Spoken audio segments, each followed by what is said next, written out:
Today's Metro News television forecast is brought to you by Salango Law. Get results, not excuses.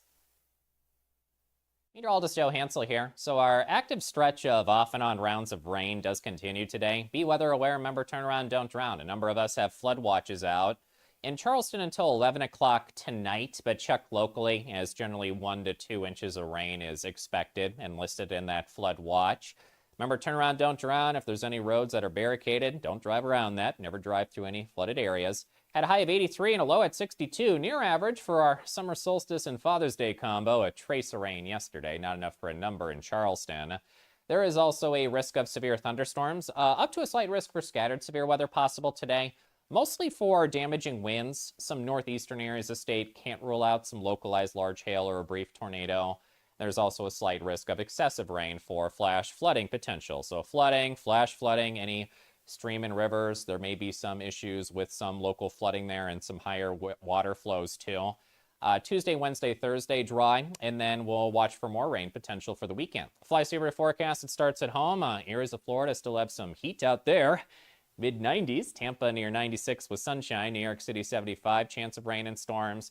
To the north, be mindful of likely rain, chance of storms, highs upper 70s. To the east, lower elevation areas, eastern panhandle, some mid to upper 80s today. Watching for all forms of severe weather potentially. East to west there, watching for heavy rain, strong to severe storms, and to the south, heavy rain and strong to severe storm potential with that flood watch out until 11 o'clock tonight. Tuesday, Wednesday, Thursday, likely dry with some morning fog near 90 at 89 on Thursday, and then some likely chances of rain with potential thunder. We'll have to time in the long term again for Thursday night, Friday, Saturday, and Sunday with a high near 87. This is Ben Salango with Salango Law. Salango Law has earned a reputation for getting excellent results for our clients. With decades of experience handling thousands of cases, we know what it takes to deliver. Proudly voted Best in the Valley for 3 consecutive years by readers of the Charleston Gazette-Mail, Salango Law is deeply committed to giving back by investing in our community. From supporting local programs to making our region a better place to live, Salango Law is proud to be your trusted legal and community partner. Check us out at salangolaw.com.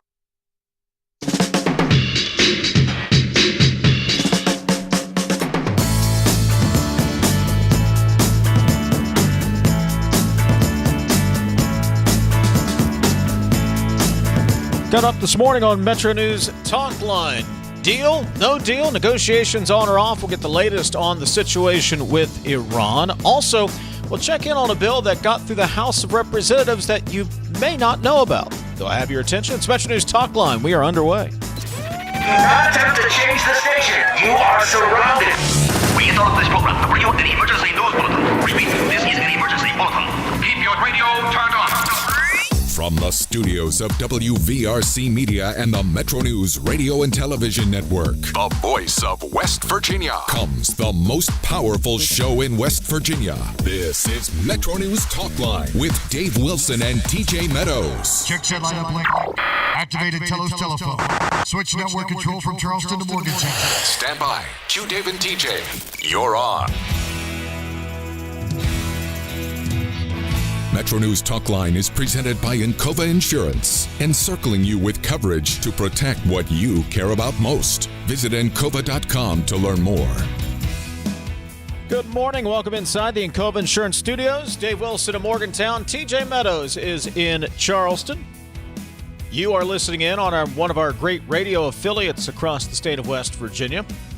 We appreciate that. Or if you're watching on the Metro News TV app, you can download the Metro News television app to your favorite mobile device or even your smart TV. And why wouldn't you want to see this every day? Coming up this morning, we'll talk to Jason Pizatella. He is CEO of the West Virginia Contractors Association.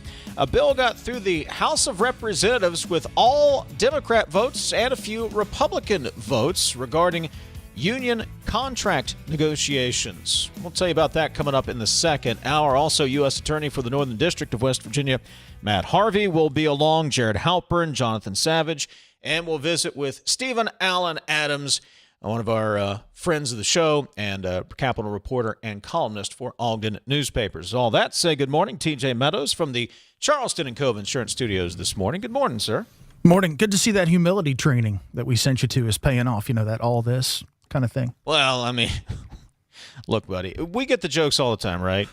Face for radio. And I'm like, yes, there's a reason I chose radio over, television, but here we are, where they decided to put radio on video. So here we are. It's a brave new world. Do you still get the "you don't look like you sound" when you meet people? I don't know that has ever come up.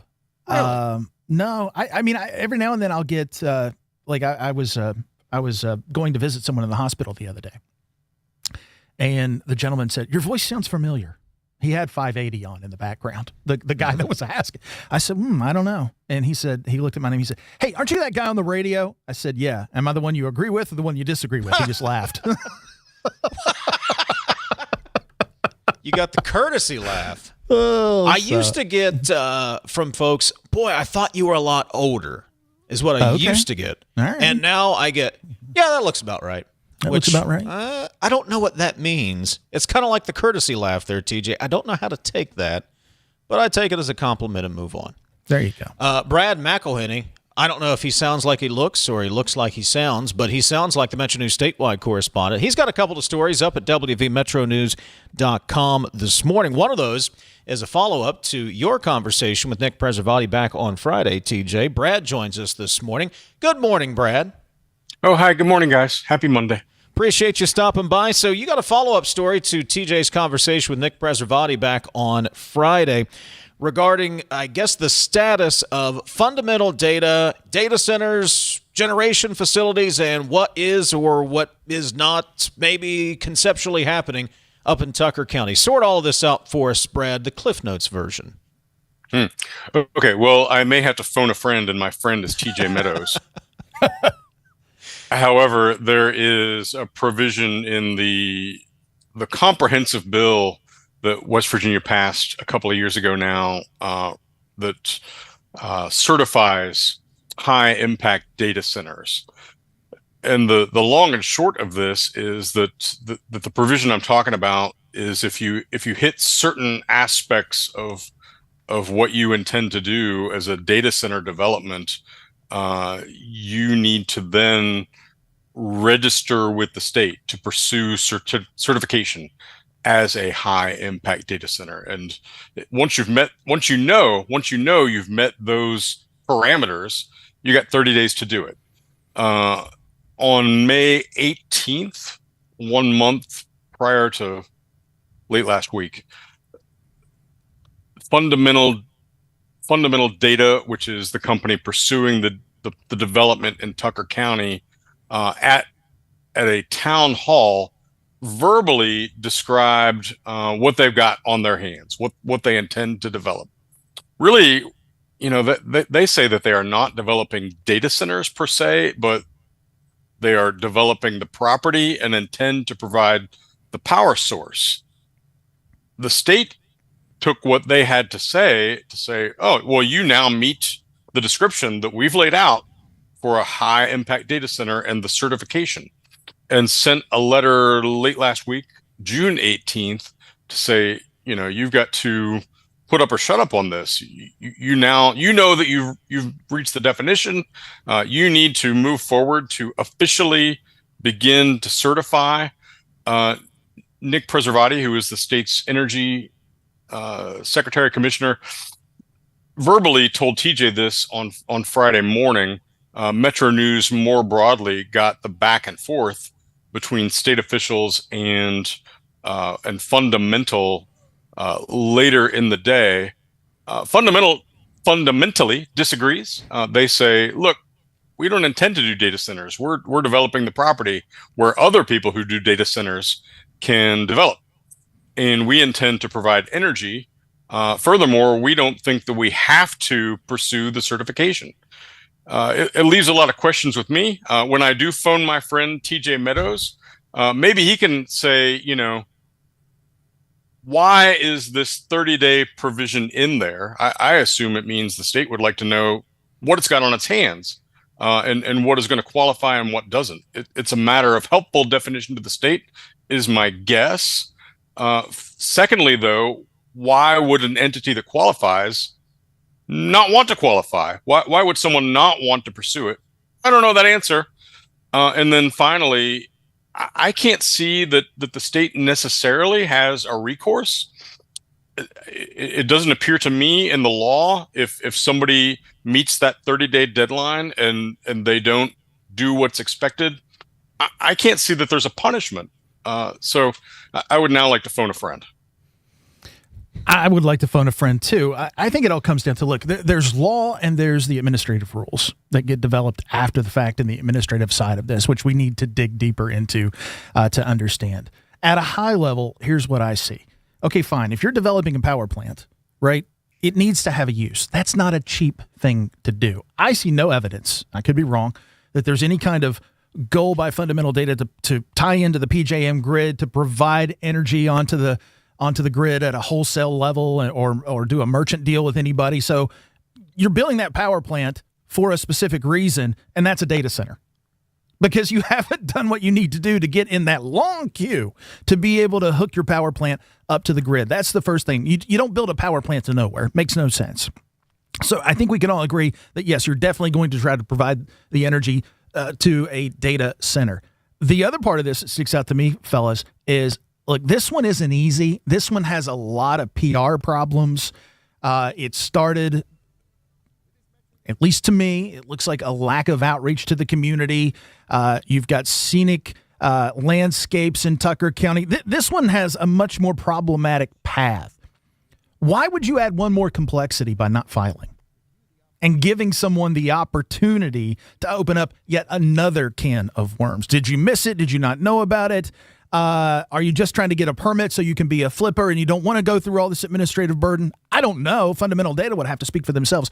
But to me, this is one more problem, Dave, they didn't need, and they've added it to themselves. And that's what sets this project apart, among the fact that it's not certified, from the Putnam County Google project and the project in Berkeley County. They're certified. We know what is going on there. We know what the objective is from those companies that are involved. This one, like you said, so many problems, so many questions, and to me, that's what sets this apart from those other two projects. A lot of questions, a lot of PR trouble for fundamental data, and you're not certified. Just adds another layer to this that sets this apart from Google in Putnam County and the operation there in Berkeley County as well. I would rather go with the option, Brad, by the way. If we're going to use phone a friend, maybe we can eliminate two of the options. Poll the crowd, see if we can find out answers. Just throwing those out there as possibilities. Go ahead, Brad. I have further thoughts. You know, I actually think this project in Canaan Valley has some parallels to the one in Berkeley County, the Penzance project. My understanding is the Penzance similarly intends to develop the property and to provide the power. They have traditionally been a real estate development company, Penzance has. And when we talked to Penzance and administrative officials a few months ago at the state capitol, they didn't necessarily at that time have specific data center companies in mind. That's for the future. Meanwhile, they're going to develop essentially a data center park. That's Penzance. That is, to my ear, has significant parallels to what fundamental data is saying about the Canaan Valley property, that they're going to develop the property and provide the power, and data centers are TBD, to be named later. Meanwhile, but Penzance has filed, even though it's a similar concept. Yeah. Fundamental is opting not to file with a similar concept. Finally, the secondary related point I might make is that Fundamental has been criticized, perhaps rightly so, for being opaque, for not communicating with the public. Well, then they did. Then they came, they representatives of the company appeared at this town hall May 18th, were forthcoming, discussed stuff, described the project, and now they feel like they're getting dinged by providing this explanation that pinned them down on aspects of the process, aspects of what they intend to achieve and where they stand. And by communicating their point of view is they're getting nailed for it.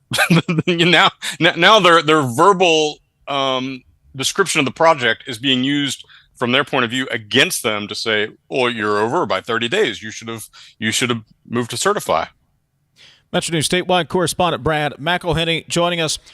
Brad, before we let you go, state Supreme Court won't be doing hearing or making any decisions until the fall, but we'll be taking up charter schools. Please explain. Mm-hmm. Well, one of several significant things that are going to come before this reconstituted Supreme Court when they reconvene in the fall. Of course, West Virginians did elect H.L. Kirkpatrick and Bill Flanagan to be 2 of the 5 justices on the court. So when they take it up, one of the things that they're going to get is, how does West Virginia establish charter schools? West Virginia was one of the last states in the nation to allow charter schools when it finally voted to do so in 2019. The first path West Virginia set up to get charter schools was for local school boards to take votes on the brick and mortar charter schools. And the first one to run through the pipe was one that was in the Monongalia and Preston County areas. Thank you. You ran a local show at the time. Thank you. Sure did. I'm now phoning a friend on local issues. Monongalia and Preston County turned it down, said no, not going to do it. And at that point, the legislature went to work on finding a new way for charter schools to be established. What they put into law was the West Virginia Professional Charter School Board, a group of board appointees of the governor, approved by the Senate. Some people would call that format unelected bureaucrats. I'm not going to say that, but some people would say those folks now are the main way that charter schools get approved in West Virginia. This lawsuit, which has worked its way up from the circuit court, contends that the citizens of the areas affected constitutionally should have a right either to a direct vote or for their elected local school board representatives to be the ones making a decision about the establishment of new schools. There was a ruling by Kanawha Circuit Judge Jennifer Bailey. It's been about a year now, and it's now worked its way up to the Supreme Court level, while all naming of new charter schools has been on hold. And when we come back in the fall, it's going to be ripened up for state Supreme Court review. MetroNews statewide correspondent Brad McElhinny. Read those stories over at the website, wvmetronews.com. 20 seconds, Brad. Omni and Justice Family Businesses still going back and forth in filings? Yes, still tangled up. Wait until next month for a potential resolution of the $500 million loan that the justices are seeking to take out. And there's your latest edition of As the Greenbrier Turns. Brad, we always appreciate it. Thanks for joining us on a Monday. Hey, thanks. Up next, Fox News Radio's Jared Halpern will join us. He got to tour the new Air Force One. We'll talk to him about what's happening in D.C. when we return. Right now, America is hungry for energy, more power, more reliability, and more security. So here's a question worth asking. Why not coal? And why not now? West Virginia sits on one of the most abundant energy resources in the world. Generations of miners, proven infrastructure, and coal-fired power plants already delivering dependable, around-the-clock electricity. At a time when demand is surging and reliability matters more than ever, coal isn't a question mark, it's a solution. Today, there's robust support in West Virginia and Washington to strengthen American energy independence using the resources we already have. So again, we ask, why not coal? And why not now? Because when it comes to powering our homes, our hospitals, our economy, and new opportunities, West Virginia Coal is ready. A message from the Friends of Coal, powering America today and tomorrow. Are you ready to reach the finish line of retirement? At the Stike team at Wealth Enhancement Group, we provide comprehensive guidance for retirement planning in West Virginia. With years of experience, we'll draft a plan tailored for your unique goals. Whether you're just starting or nearing retirement, we make the process as simple as possible, easy, and stress-free. Visit wealthenhancement.com/Stike to set up a complimentary consultation and get started on your plan today. Let's work toward your dream retirement together. They say you can't take the lottery with you. But now, you can play anywhere, anytime with iPlay, the West Virginia Lottery's official app. From Cooper's Rock to the Greenbrier River, from the bleachers to your living room, iPlay goes where you do. Safe, simple, and always West Virginia proud. Play anywhere, anytime. Download iPlay today. iPlay, the fun, secure way to play, wherever life takes you. 18 plus to play. Play responsibly. You're listening to Talkline on Metro News, the voice of West Virginia. Leading the efforts to build a stronger West Virginia, the High Technology Foundation has a proven plan to strengthen and diversify our state's economy. The I-79 Technology Park's high-capacity infrastructure continues to attract advanced federal operations that are driving economic growth. This keeps our young, educated residents in the state and brings West Virginians home. The High Technology Foundation, building a stronger West Virginia. Learn more today at WVHTF.org. Sunshine, open roads, and a new Toyota from Dan Cava Toyota World. Lease an all-new Camry for as low as $398 a month. All new Tundras now up to $8,000 off. All new Tacomas now up to $4,500 off or lease as low as $399 a month. $7,500 off the new BZ or 0% financing for 72 months. We've got a Toyota for you at Dan Cava Toyota World in Fairmont. Shop the world. When you hired me, you were 29. You seemed like you were 50 when you were 29. You were running that thing like a 50-year-old man. All right, we got to go get some tape. Come on, get out of there. I think I've sort of always been 50, and I think I'm 50 now. Yeah, me too. That's a great point. Join Tony Caridi, Brad Howe, and Hoppy Kercheval for Three Guys Before the Game. Metro News Television. Available on mobile, Roku, Fire TV, smart TVs, and online at WVMetroNewsTV.com. You own a boat because you love spending time on the water. Choose the outboard that allows you to make the most of it. Honda Marine's legendary reliability, ease of maintenance, and powerful performance keep you going strong. And they're all backed by the peace of mind protection of the industry's best limited warranty. Visit your Honda Marine dealer today and find out why it's more than an engine. It's your time on the water.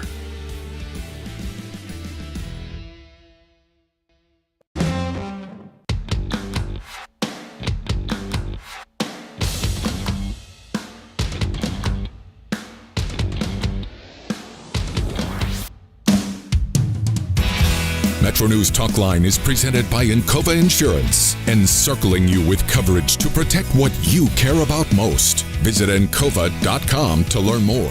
Fox's Jared Halpern among a small pool of reporters who got the opportunity to see the brand spanking new Air Force One. And Jared, since pictures were not allowed, this is perfect theater of the mind for radio. What was it like? It's a nice plane. It was notable because it was really kind of very secretive. We weren't entirely sure why President Trump was traveling to Andrews Air Force Base, and it was not until we arrived that we were told that he would be unveiling what they're calling the bridge aircraft. This is the 747-8 that was gifted from the government of Qatar to the president or to the United States. The Air Force is using it as what they call a bridge aircraft. It's kind of going to serve in the fleet as Boeing continues to overhaul the new fleet of presidential aircraft that are supposed to come online in the next year or two. But the president, obviously very excited about this, has that new paint scheme, the navy blue instead of the kind of robin eggs blue that has been part of Air Force One's coloring scheme since the 60s. And it's nice inside. Everything was very new. It had that new plane smell. Very nice sort of leather sofas and captain's chairs, big screens for staff. It's kind of set up almost like kind of what you would see in maybe a large kind of yacht type seating arrangement, right, where you have like those captain's chairs and tables and people can kind of sit to hold meetings. The staff.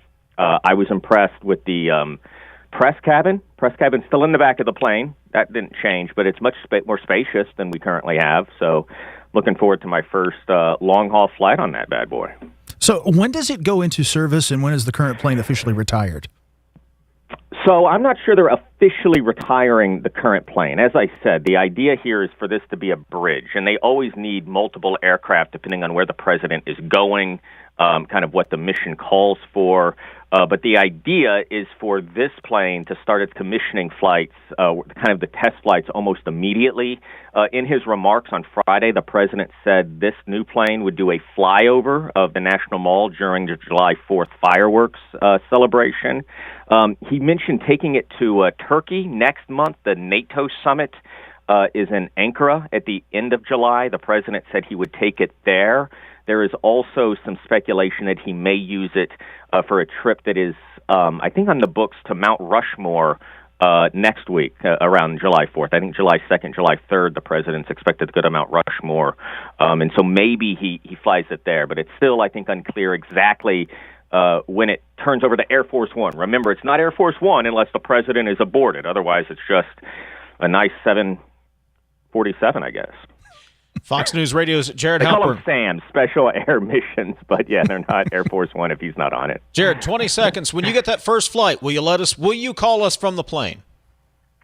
I'll try. We don't usually have very strong internet service back there. Well, you know what? I'll give it my best. We'll take the effort. Fox News Radio's Jared Halpern. Jared, we always appreciate it, buddy. Thank you. Coming up, we'll check in with Stephen Allen Adams. This is Talkline on Metro News. For 40 years, the voice of West Virginia.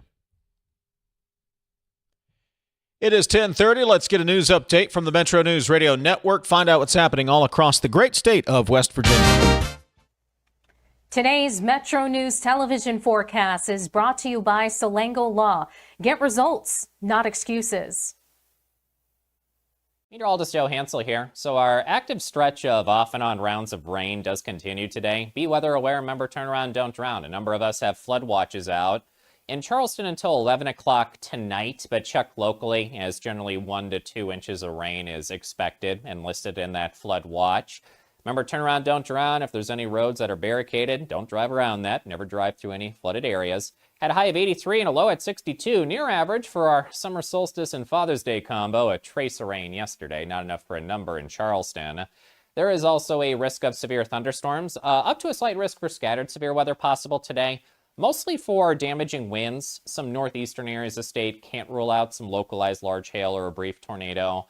There's also a slight risk of excessive rain for flash flooding potential. So flooding, flash flooding, any stream and rivers. There may be some issues with some local flooding there and some higher water flows too. Tuesday, Wednesday, Thursday, dry, and then we'll watch for more rain potential for the weekend. Fly saver forecast, it starts at home. Areas of Florida still have some heat out there. Mid-90s, Tampa near 96 with sunshine, New York City 75, chance of rain and storms. To the north, be mindful of likely rain, chance of storms, highs upper 70s. To the east, lower elevation areas, eastern panhandle, some mid to upper 80s today. Watching for all forms of severe weather potentially. East to west there, watching for heavy rain, strong to severe storms, and to the south, heavy rain and strong to severe storm potential with that flood watch out until 11 o'clock tonight. Tuesday, Wednesday, Thursday, likely dry with some morning fog near 90 at 89 on Thursday, and then some likely chances of rain with potential thunder. We'll have to time in the long term again for Thursday night, Friday, Saturday, and Sunday with a high near 87. This is Ben Salango with Salango Law. Salango Law has earned a reputation for getting excellent results for our clients. With decades of experience handling thousands of cases, we know what it takes to deliver. Proudly voted Best in the Valley for 3 consecutive years by readers of the Charleston Gazette-Mail, Salango Law is deeply committed to giving back by investing in our community. From supporting local programs to making our region a better place to live, Salango Law is proud to be your trusted legal and community partner. Check us out at salangolaw.com. When you hired me, you were 29. You seemed like you were 50 when you were 29. You were running that thing like a 50-year-old man. All right, we got to go get some tape. Come on, get out of there. I think I've sort of always been 50, and I think I'm 50 now. Yeah, me too. That's me too. a great point. Join Tony Caridi, Brad Howe, and Hoppy Kercheval for 3 Guys Before the Game. Metro News Television. Available on mobile, Roku, Fire TV, smart TVs, and online at wvmetronewstv.com.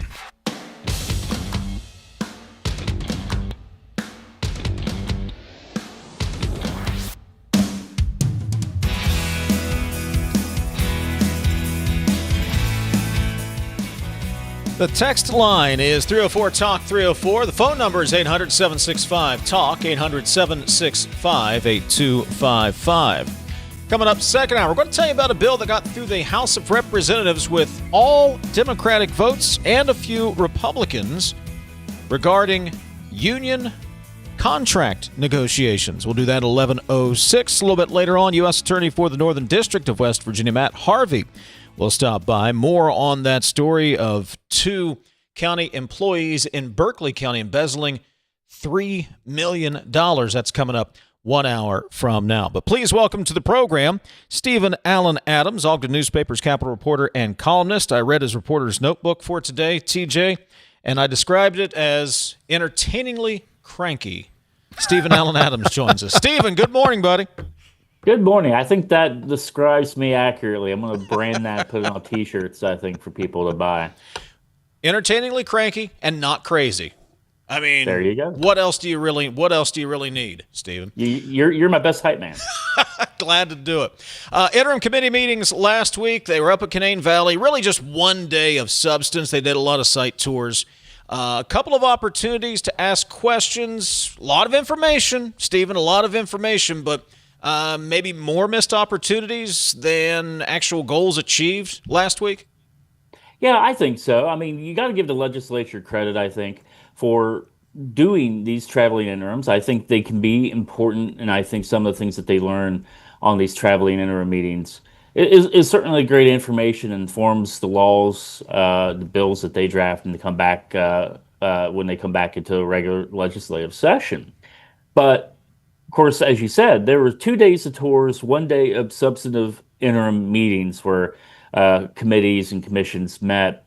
And I really do think it was a wasted amount of time. And I don't know if it was because of just bad time management by the committees themselves. I don't know if it was a matter of just, in some cases, some filibustering by Morrissey administration officials to kind of run out the clock to kind of not have to answer certain questions. I mean, I think that's up in the eye of the beholder. But I mean, I'll give you a quick example. You know, the Finance Committee meeting, when they had the one opportunity to talk to somebody from the Department of Human Services and get more information in regards to this alleged structural deficit that the governor announced back in May about TANF funding, we didn't really get there. And we still have heard no real details about how the governor's office or the budget department or whatever came to the conclusion that you have the structural deficit, where it came from. We've heard some ideas about what they might do to move some TANF money around to kind of deal with this, but really we have no details. As far as we know, lawmakers have had no details. And here was your one chance to talk to the acting secretary, Christina Mullins, and under oath to try to get some more information about that. And they didn't really take advantage of that because there was a lot of information provided before that through other representatives of the Morrissey administration on different audits, through the Department of Revenue on their typical revenue report, and it just ran out the clock. Well, don't the lawmakers control the agenda? Put that front and center and say, look, no presentations. We're going to talk about TANF. You're going to talk about what we want to talk about. Exactly. I mean, I don't understand, and there's no negotiations to go on beforehand. I don't think it's any secret that the Morrissey administration and probably certain members of the legislative leadership, they don't get along. And of course, the Finance Committee chairman in this case is Vernon Criss, someone who just lost his primary, won't be coming back after January, but in the meantime is still the House Finance Committee chair. And keep in mind, back in May, when they had announced this TANF structural deficit, they did it right in the middle of House-only interims, where you had the House Finance Committee members getting briefings, and we're kind of learning about it in real time, trying to listen to the governor's press conference at the same time that the meeting was going on. Yeah, I mean, it seems to me that perhaps the negotiations for who would be speaking first, maybe that didn't go the way that the committee wanted it to. I mean, there's a lot of unknowns there, but that was the topic I think people were most interested in. out of that. Nobody needed to hear another update on general revenue fund stuff. We get a report on it every month. I mean, yeah, you might have specific questions, and I think it's great that they make themselves available to answer questions, the Department of Revenue officials, but do you need a rehashing of the entire thing? You can look up the Metro News story or my story that says how much money that we collected and how much surplus that we have. Shorten that sort of stuff down. Shorten, the audit presentations, which are great, but did you need to have a lot of that information regurgitated? You heard it. What we don't know is information about this 10th structural deficit, and it was a wasted opportunity. Stephen Allen Adams is joining us, Ogden Newspapers Capitol reporter and columnist. Joint Education Committee also had a lot of information that we already know. Public schools are struggling, especially when it comes to special needs education, special needs funding. Feels to me, Stephen, and this is just a feeling, I've not had anybody tell me this, it feels like the education committees, and I'll combine the House and Senate, it's almost like you're presenting your criminal case and you are building the case for whatever it is they're going to do in January. They're continuing to build this foundation of this is why we need to do X in January, because we know all of this information. It's more information to maybe put an exclamation mark on the idea that the school aid formula is antiquated and is not working. Yeah, and I think the co-chairman of that committee, which would be House Education Committee Chairman Joe Statler, he's, of course, he came into this about, I think, 2/3 of the way through the most recent session, taking over from Joe Ellington. So he was a little behind the eight ball all in this session, but no doubt he's very knowledgeable. And I know the school aid formula is something he wants to fix, wants to reform, especially when you're talking about just the increase in costs for things like special education funding. I know he's all about that, but I think the fact that you had to keep having the 7-step school aid formula explained in detail almost at this point every 6 months ought to be a pretty clear sign that the thing needs to be scrapped and started over again. So I think too much time spent relearning for the uptime time, the steps of the school aid formula, not enough time letting those those county school financial officials really kind of go into the details of their issues. Because how many times have you seen someone from one of the school choice organizations throw a number at you about how much money we pour into the school system? The problem is we don't have a school system. We have 55 county school systems. They're all different. The urban ones are very much different, have different issues than the rural ones. The costs are different, and they get money in different ways, especially if you get high property taxes from your natural gas industry. You might not even get any school aid formula funding in the scheme of things.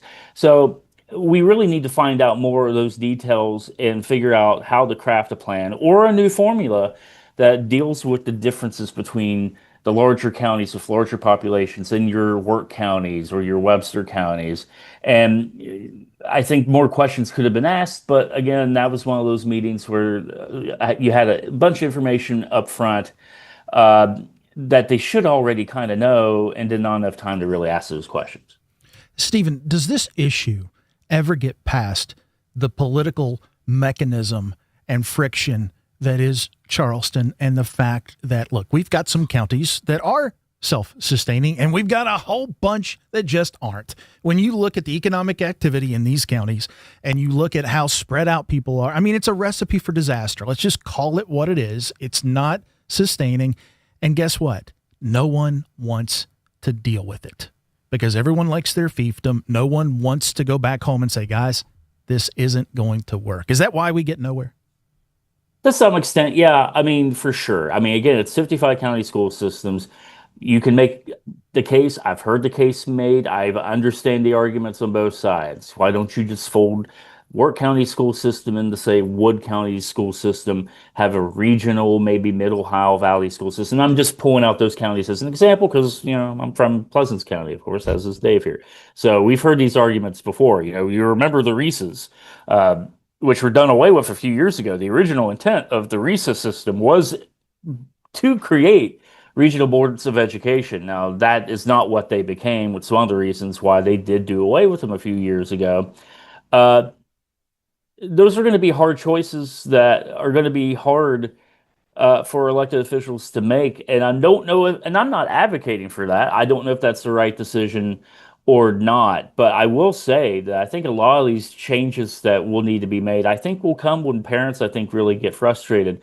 Public school parents that don't want to put their kids in the school, private school system or Hope Scholarship program. They do like being in the public school system, but they're seeing all these things change. And I think at some point, lawmakers are going to have to listen to those people, because I think the outcry is going to grow. I think it is growing. And whether that means creating regional systems, something that has been talked about or not, I don't know what the right answer is, but we have to be willing to think outside the box on the issue. And TJ, to your point about having to go back and face the unhappy constituents, it doesn't even have to be something as broad as, regional school systems. And Stephen, you know this from covering. If there are any changes, there's going to be a county that benefits, and there's going to be counties that will lose or will have their state aid formula reduced for whatever reason. And, Senator Jimmy Lipper's got to go back to whatever county that's going to lose some funding because the school aid formula changes, and he's got to answer for that, or she's got to answer for that, and that's not going to be fun to do. So, I think even smaller. So we're not even talking about consolidating counties and making regional. Just a simple change of the formula is not going to be popular because somebody is going to come out on the short end of that stick. That's why I think you're onto something. It fixes that: bankruptcy and court cases, neither of which the legislature has to be involved with. But yeah, it's going to take hitting the rock bottom. It's going to take a real crisis to make a lot of that stuff happen. And are we there yet? We are certainly there, I think, with some counties. It's why the state school board has stepped in and has intervened in several counties. And I think it might be something that continues to grow as well. So, the taxpayers in these counties are going to have to decide what's really more important to them. Is it more important to preserve, the integrity of the sports team, or is it more important to make sure that your kids can read and write and do math when they get out of school? And at some point, that choice will come to them. Stephen Allen Adams, he's Capitol reporter and columnist for Ogden Newspapers. What do you do in the summer, Stephen, when there's no interim meetings, there's no legislature in session? What do you do all summer, man? Well, I can tell you this week I'm starting to kind of look into some long-term pieces. I've been wanting to do some investigative pieces and start putting my plan together, start trying to figure out what information I need to find, who I need to contact, if Freedom of Information Act requests are involved. So this is, a good planning period for me to start doing that. Today obviously is a slow news day, knock on wood. That could change, how it is. But no, usually in the summer is about when I start to make plans for investigative or feature pieces or things that I've been wanting to do but just haven't been able to do the research on because, the day-to-day news slog.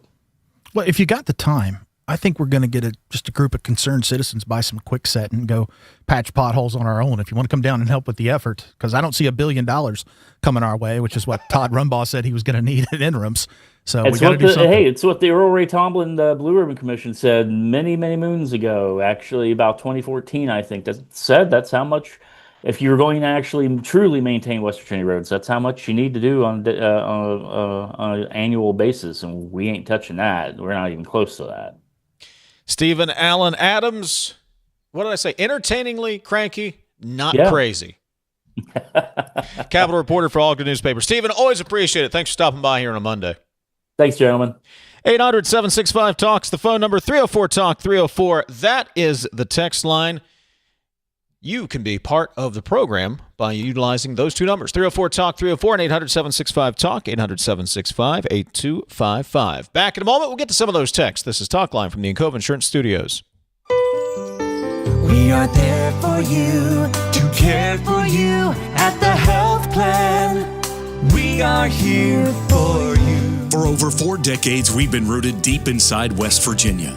Through thick and thin, supporting local families and businesses. proudly serving your neighborhood since 1979. Your trusted partner in the community. The health plan, we are here for you. They say you can't take the lottery with you. But now, you can play anywhere, anytime with iPlay, the West Virginia Lottery's official app. From Cooper's Rock to the Greenbrier River, from the bleachers to your living room, iPlay goes where you do. Safe, simple, and always West Virginia proud. Play anywhere, anytime. Download iPlay today. iPlay, the fun, secure way to play, wherever life takes you. 18 plus to play responsibly. Summer in West Virginia means open roads, blue skies, and endless possibilities. But if you don't have reliable wheels, getting to work or making it to a doctor's appointment can feel like an uphill climb. That's where Good News Mountaineer Garage comes in. We take donated vehicles, fix them up, and get them to fellow mountaineers who need them the most. This summer, let's keep our community moving.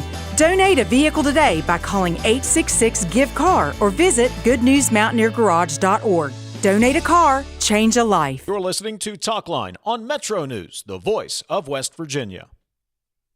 For couples that are experiencing infertility, about half will have the male factor in the diagnosis. At the WVU Medicine Center for Reproductive Medicine, we offer a wide array of treatment options for male factor infertility. There's really no reason you would need to go anywhere else. If we can identify and treat male factor infertility, we can prevent couples from even having to go down the road of IVF, saving you potentially money and time. We're here to help build a family. We have the capabilities and we care. In 1914, the same year the first commercial flight soared and the Panama Canal opened, Greer Industries was born. Herbert and Agnes Greer began in Morgantown, West Virginia, striking the first pick into the limestone formation that would become the backbone of one of the state's great industrial legacies. From the roads we drive on, the buildings we build, and the communities we serve, Greer Industries has been delivering quality for decades. At Greer Industries, we've been improving lives for more than a century. Download Metro News Television on your iPhone or Android. Search Metro News Television in your app store. Create an account today to get alerts and watch all live and archived content. Download now. At Daniel's Men's Store, exceptional style begins with a curated selection and finishes with a flawless fit. When it's time to buy a suit, Daniel's is here to make sure yours is one of a kind. Discover tailored suits you'll only find in-store at Daniel's. Longer days, warmer drives, and better deals at Dan Cava GMC. Hit the road in one of our new luxury GMC Acadias. Take your pick from our massive selection. Now up to $5,500 off select new Acadias and 3.9% for 60 months. The great deals continue with our large selection of quality pre-owned vehicles. All this and more at Dan Cava GMC in Bridgeport. Shop the world.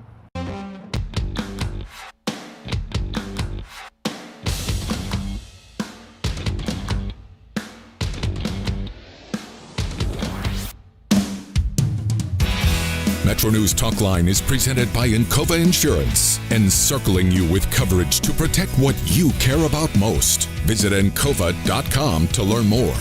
Text line is 304-TALK 304. Phone numbers 800-765-TALK, 800-765-8255. You know, jackpots are growing. In West Virginia, jackpots are on the rise every week. Powerball hits Mondays, Wednesdays, and Saturdays. Mega Millions lights up Tuesdays and Fridays. That's 5 chances a week to get in on life-changing jackpots. Play in store and online, 18 plus to play. Please play responsibly. The Powerball jackpot is $312 million. Mega Millions jackpot is $467 million. So go ahead, play today. Some breaking news from college basketball. Michigan head coach Dusty May headed to the Dallas Mavericks, leaving for the NBA. That being reported this morning. You have my interest. You watching any World Cup? By the way, we didn't get Ethan on today because I just quite frankly can't handle that first day back after a few days off. But you watching any soccer? I mean, I've watched a few minutes. I look to see if America wins. That's enough. But not that I don't want to. I'm just going to be honest with you, man. My kids are in full swing with the summer. I don't have time to sit down and watch a soccer match. I really wish I did, but I just don't have. That's okay. Time. You don't have to. Ethan's not here today. We don't have to pretend like we would watch soccer. Couple of texts, 304 Talk 304. I want America to win. Well, I think so do we I. all do. You do too. Yeah, I get it. I'm not like Ethan. He's But rooting it's for an like investment. Scotland or Cape Verde or something. 304 Talk 304. Texter says there are way too many rules and regulations for public schools, more and more every year. There are practically 2 pages of rules for charter schools. They want public schools to fail. They want to funnel the tax money into the pockets of the greedy. I'm not sure who they is, but I will agree with you here that there is an imbalance in the rules and regulations between what's expected from charter schools and what's expected from public schools. But here's the thing, TJ. A lot of what I hear are folks wanting more regulations on the public charter schools. I want to see the public schools with less regulations on them. Yeah. Paul Hardesty didn't slam it down. He kind of dropped down that gigantic book that looks like the Gutenberg Bible. That's all the regulations they have to deal with. I want to see fewer of those and strike the balance there. And, of course, funding's always an issue as well. But let teachers do their thing. Isn't that where we want to get to? That's where I'd like to get to. Anytime you can cut regulation, I think it's a good thing. And it's clearly not equitable. I mean, his illustration, what was it, like the size of an index card? Yeah.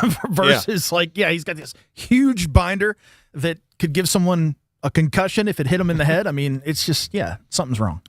Speaking of regulations, coming up next hour, we're going to tell you about a bill that passed the House of Representatives with all Democrat votes and I believe 20 Republicans as well that could impact or would impact union contract negotiations. We'll talk about that. Jason Pizatella going to join us coming up at the top of the hour. Got to take a break. We'll wrap up hour number 1. This is Talkline from the Encova Insurance Studios. Building a stronger West Virginia isn't just a dream, it's a mission. The High Technology Foundation knows economic diversity is the key. For over 30 years, they've been dedicated to transforming the state's economic landscape. Conveniently located in the heart of West Virginia, innovation, growth, opportunity, all under one roof. There's no need to look far for change. It's happening right here at the High Technology Foundation in North Central West Virginia. Visit WVHTF.org to learn more. Plan a holiday getaway to the 64th Annual Mountain State Art and Craft Fair, July 2nd through the 4th at Cedar Lakes in Ripley, West Virginia. Shop for handmade Appalachian crafts, enjoy live music, a quilt show, and don't forget the great food. Celebrate America's 250th at America's largest small-town Independence Day celebration. Learn more at RipleyCVB.com. It's all happening on Independence Day weekend in beautiful Ripley. Once you do it, you'll be back. You're listening to Talkline on Metro News, the voice of West Virginia.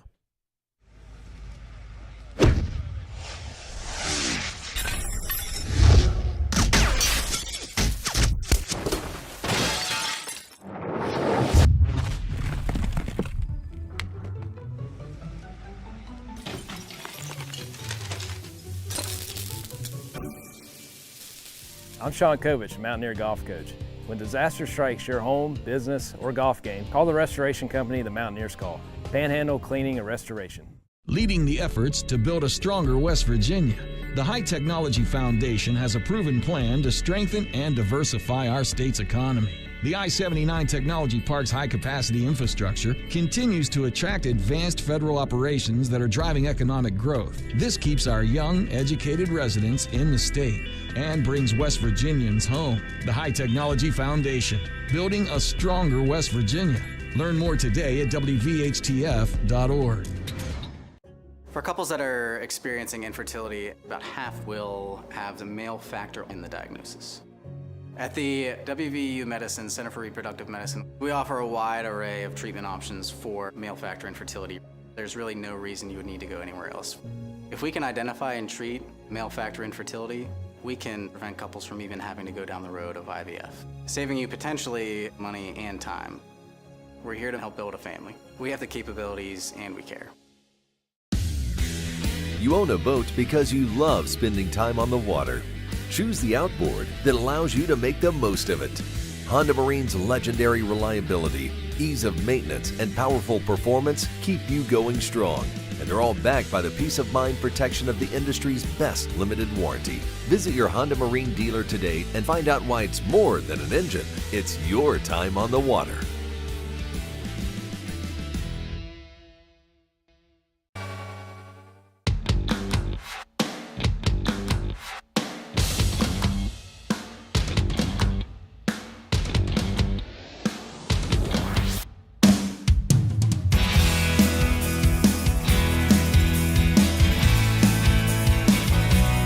I was thinking about this watching College World Series yesterday because, baseball junkie.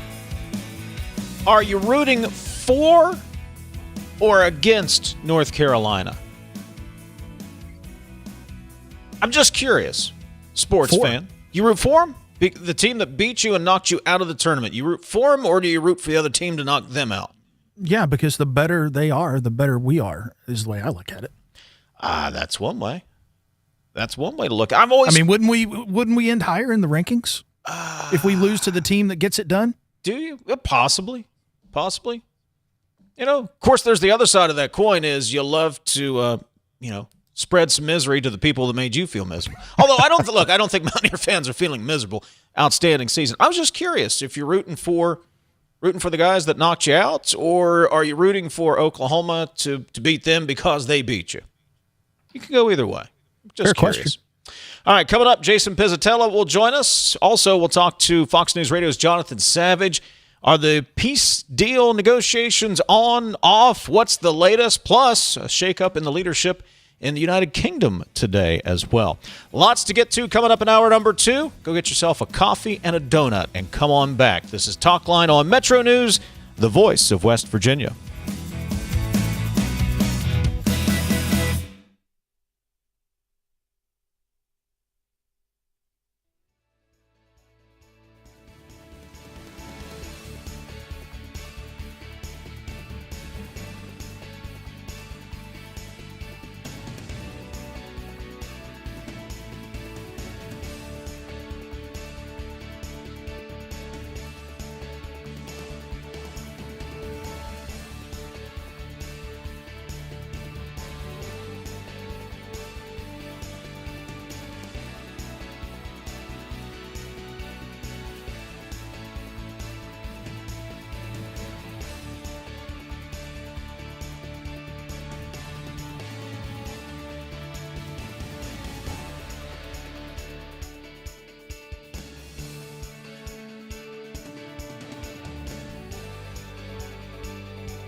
Today's Metro News television forecast is brought to you by Salango Law.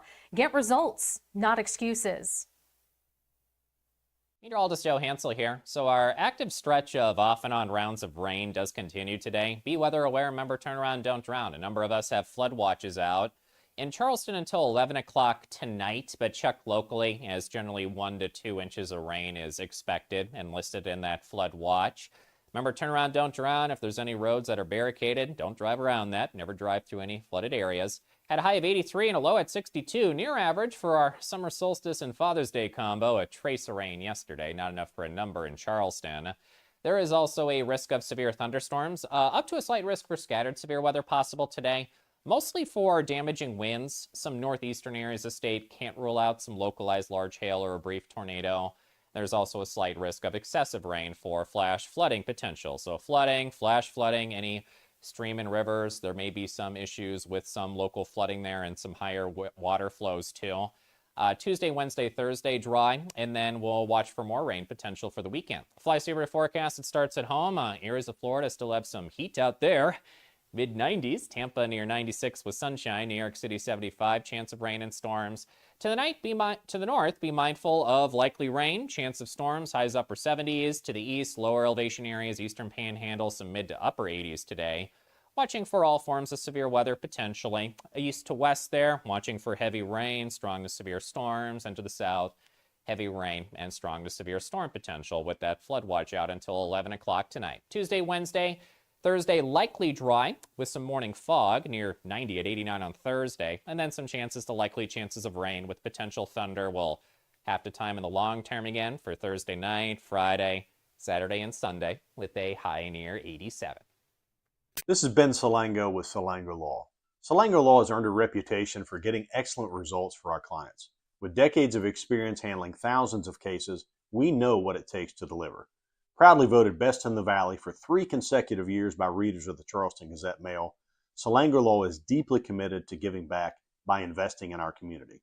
From supporting local programs to making our region a better place to live, Salango Law is proud to be your trusted legal and community partner. Check us out at salangolaw.com.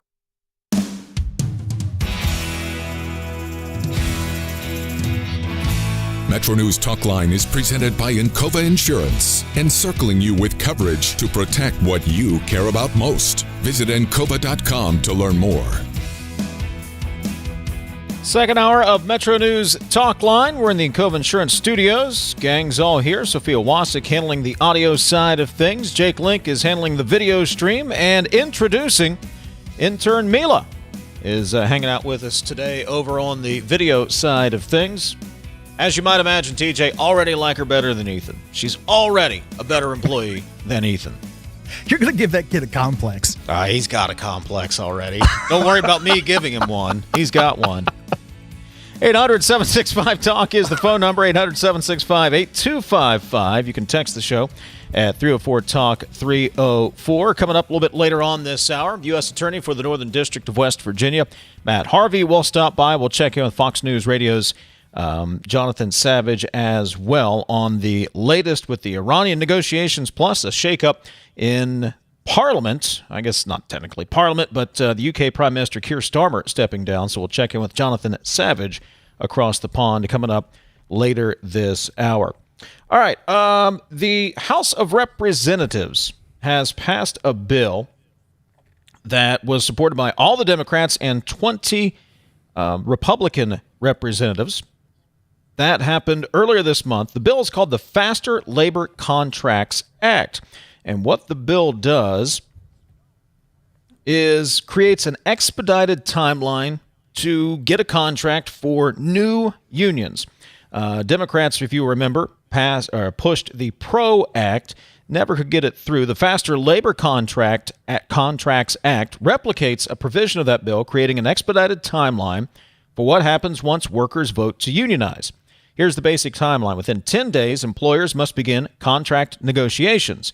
If no agreement is reached after 90, either party can bring the Federal Mediation and Conciliation Service, a federal agency tasked with handling labor disputes, both within government and private sectors. If there's still no agreement after 30 days, the dispute would be settled by a 3-member arbitration panel.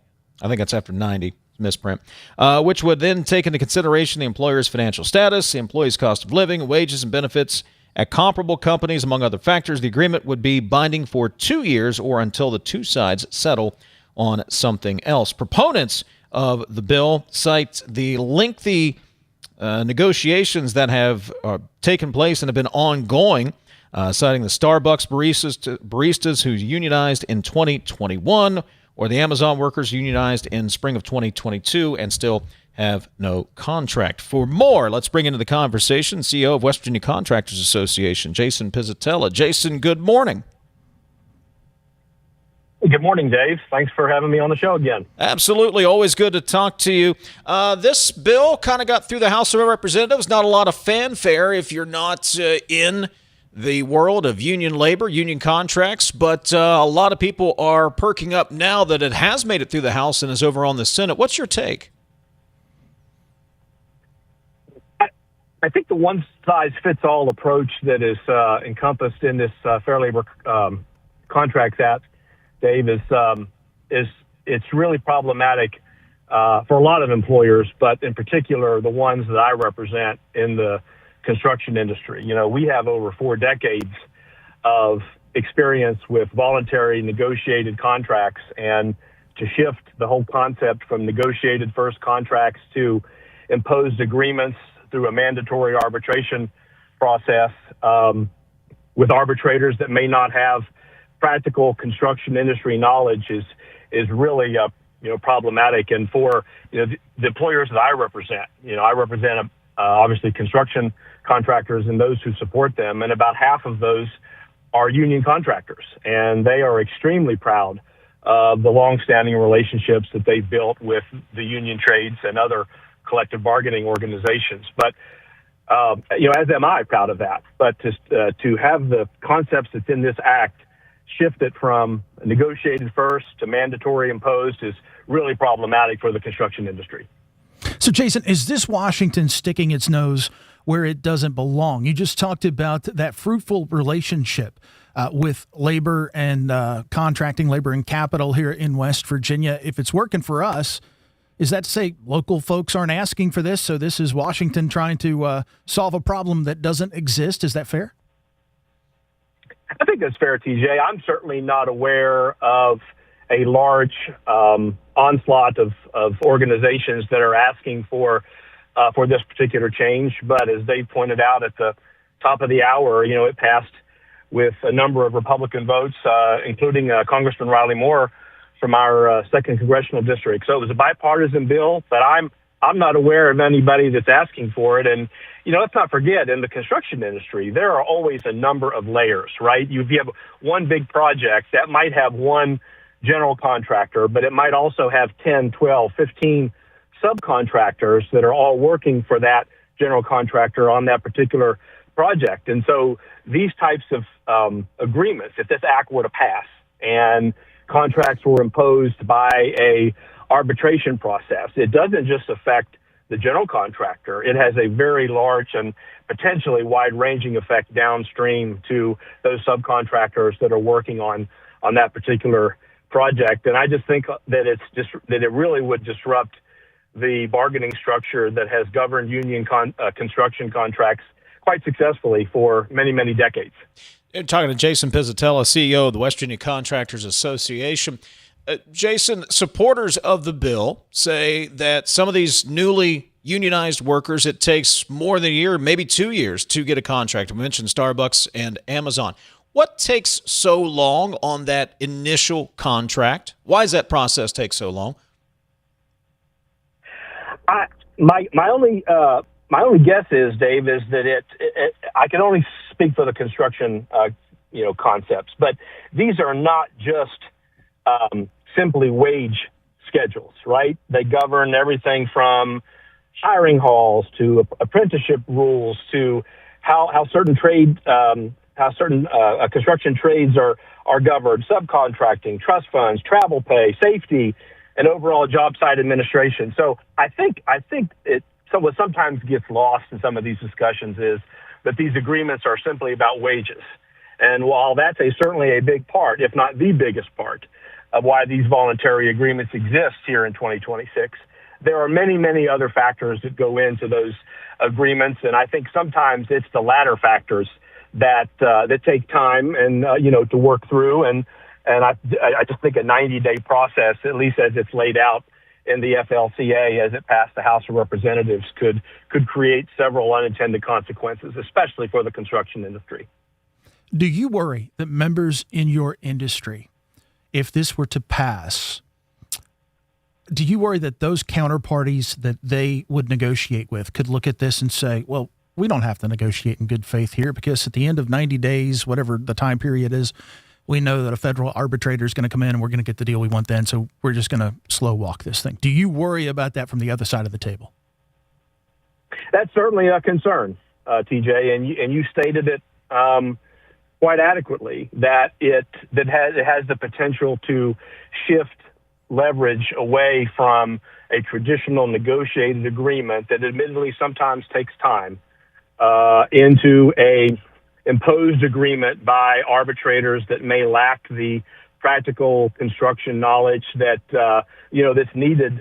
That sometimes is what makes a successful agreement. I mean, let's not forget, these are not one-sided agreements. These agreements, for those construction employers that enter into them, they benefit not just the contractor, but also the union that's representing the trades that are working on for that contractor on that particular project. So, it certainly has been working for the construction industry the way it currently sits.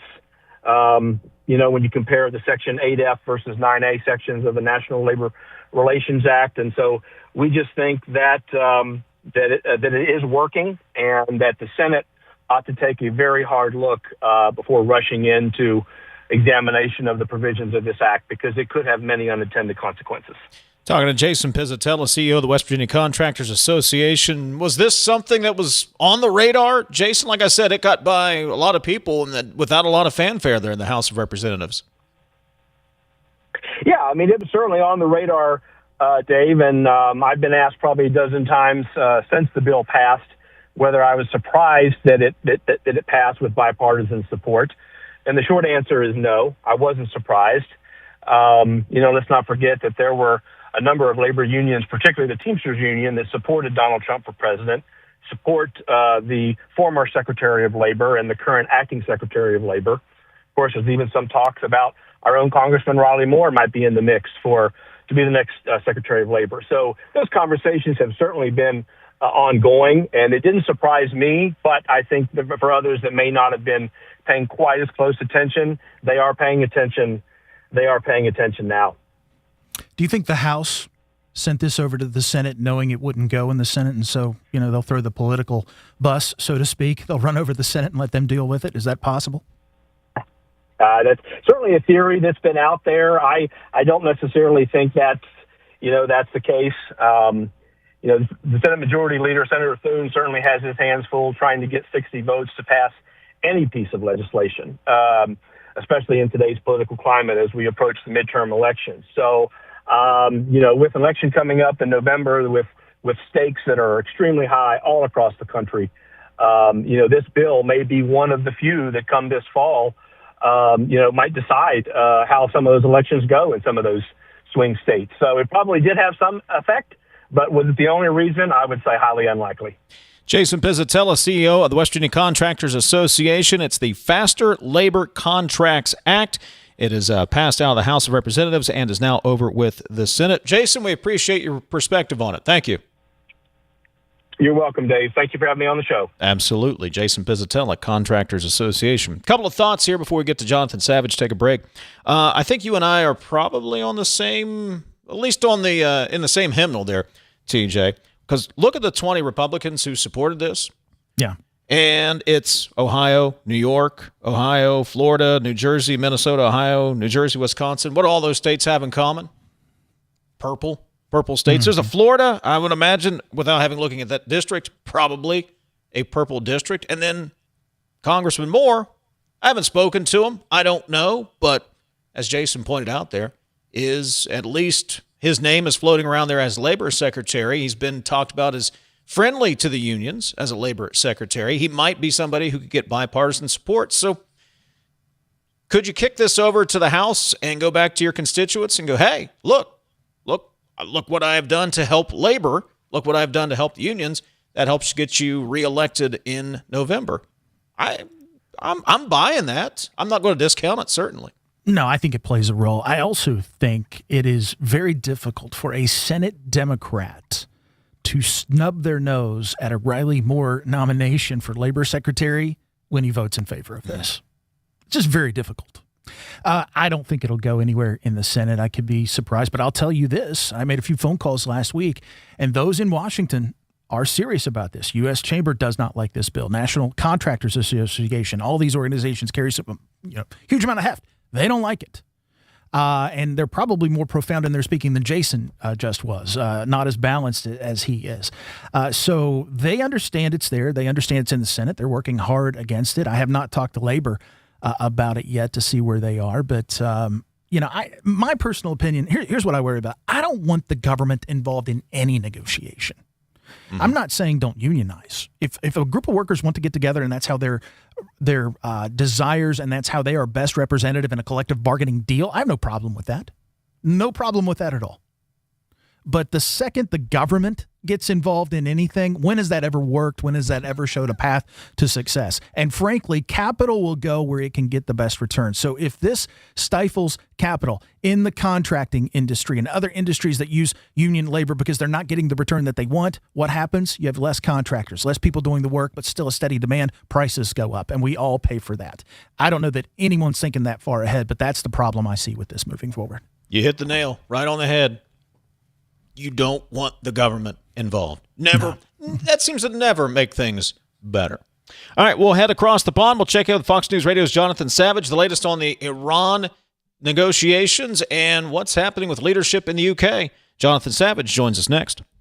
Hey, this is Brad Howe for your local internet provider, CityNet. For years, rural communities in West Virginia waited for reliable, high-speed internet. Now, fiber is most likely at your front door. Public investment helped build the opportunity, and CityNet delivered the service to homes and businesses just like yours. With free equipment, free installation, no contract, and local support you can count on, switching to fiber has never been easier. Fast downloads, smooth streaming, better connections for work, school, and everyday life. When it's high-speed internet you need, CityNet.net connects, protects, and perfects.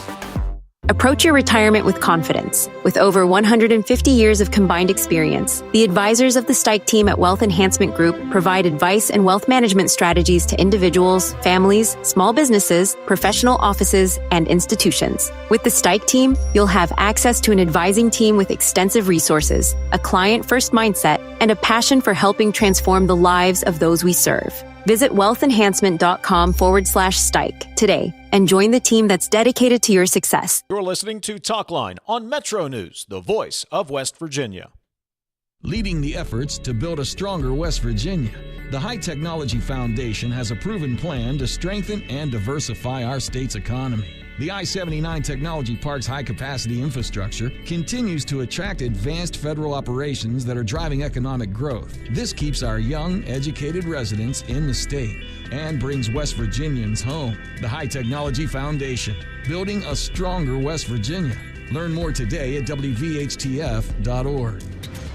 In 1914, the same year the first commercial flight soared and the Panama Canal opened, Greer Industries was born. Herbert and Agnes Greer began in Morgantown, West Virginia, striking the first pick into the limestone formation that would become the backbone of one of the state's great industrial legacies. From the roads we drive on, the buildings we build, and the communities we serve, Greer Industries has been delivering quality for decades. At Greer Industries, we've been improving lives for more than a century. We're Panhandle Cleaning and Restoration, and we're gonna save you. We've got it down to a science, an absolute state of art. We do it all, restoration, cleaning, and reconstruction. When disaster strikes, just pick up the phone. We're Panhandle Cleaning and Restoration, and we're gonna save you. Sunshine, open roads, and a new Toyota from Dan Cava Toyota World. Lease an all-new Camry for as low as $398 a month. All new Tundras now up to $8,000 off. All new Tacomas now up to $4,500 off or lease as low as $399 a month. $7,500 off the new BZ or 0% financing for 72 months. We've got a Toyota for you at Dan Cava Toyota World in Fairmont. Shop the world.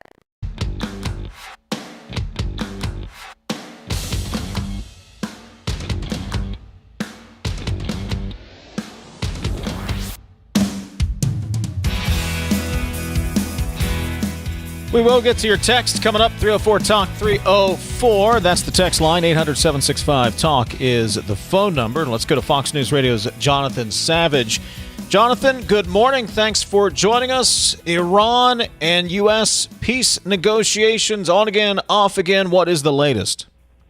Yeah, the peace negotiations, they have taken place. At least the first round of high-level negotiations took place over the weekend. They have ended, and now technical, lower-level negotiations will continue through the week. They were described as encouraging, the talks over the weekend, and in fact, Vice President J.D. Vance, who led the American delegation, said they laid a very good foundation for a successful final deal. But if you'd been following the news over the weekend, you might be surprised to hear such positive words, especially when you had what appeared to be a really public dispute between President Trump and the Iranians. Iran threatened to close the Strait of Hormuz over Israel's conflict with Hezbollah, and then President Trump made a series of threats to the Iranians, threatening the delegates wouldn't even make it back to their country, saying the president of Iran had better watch his mouth, saying that he will take over Iran, saying that he would take control himself of the Strait of Hormuz. And then the Iranians responding to that by saying that with these threats, they're going to suspend cooperation in terms of the talks. Well, they didn't walk out at the end. They stayed in the room, and they came out with what J.D. Vance said, as I pointed out, a very good foundation for a successful final deal. Administration temporarily lifted oil sanctions against Iran today. What did the U.S. get in return for that, or at least what did the U.S. get and walk away from the negotiating table with? Yeah, I suppose what they get are negotiations out of this. I mean, the Memorandum of Understanding, which President Trump signed last week, gave Iran really quite a lot that it didn't have before this war started. The waivers of sanctions allowing immediately, with no conditions, Iran to export crude oil, petroleum products, derivatives, and associated services like banking as well. No conditions for that. Iran now with a real source of income that they didn't have before. The Memorandum of Understanding says the U.S. will terminate all types of sanctions on an agreed-upon schedule. And it also says the U.S., along with regional partners, will develop a plan funded with at least $300 billion for the reconstruction and development of the country. That money to come from private investment in the Middle East. These were things which Iran wanted in order to come to the table and discuss their nuclear program. Fox News Radio's Jonathan Savage. Jonathan, before we let you go, Keir Starmer announcing this morning he is stepping down as Prime Minister there in the UK. Kind of put all this into context for us over here. We're going to have our seventh Prime Minister in a little over a decade in the next couple of months. Keir Starmer is someone who led the Labour Party to a landslide victory 2 years ago, but saw his personal popularity plummet. Many people thought that his victory 2 years ago was actually about the unpopularity of the Conservatives after many, many years in government. People seem upset with him as a person. They seem unhappy with the lack of progress that he's made. And a lot of his MPs felt terrified that they would be ousted at the next general election. They've come to him, they've told him, look, we can't continue with you in power, you need to step down. So he has decided after months of pressure that now is the time to do that. Jonathan, is this the way for the UK? I mean, 7 prime ministers, I think you said, in 10 years. Is that the political reality now in the United Kingdom? You know, in the UK, people used to poke fun at Italy for always changing their prime ministers, and the UK has a record that is equal to that. The median now for a prime minister in the UK is just 2 years. And a lot of people are saying this is no way to run a country. There's no way to have a long-term strategy if you're changing your policy that often. There's no way to get your feet under the table. And where's the patience? And the question is Is it because people are overambitious? Is it because the public are too demanding? Or is the United Kingdom simply ungovernable at this point? But it seems ever since the Brexit referendum of 2016, it's been incredibly hard to set the United Kingdom on a course that has any kind of consensus behind it. Fox News Radio's Jonathan Savage. Jonathan, we thank you very much. Appreciate it. Thank you. 800-765-TALK and 304-TALK. 304 is the text line. Unofficial poll question this morning. Are you rooting for North Carolina or Oklahoma? Texter says, in the College World Series. Texter says, rooting against North Carolina. Also, my license plate tells them to go to hell. All right. That's some strong feelings. If you get a customized license plate, I'm assuming this is his actual license plate. That's dedication.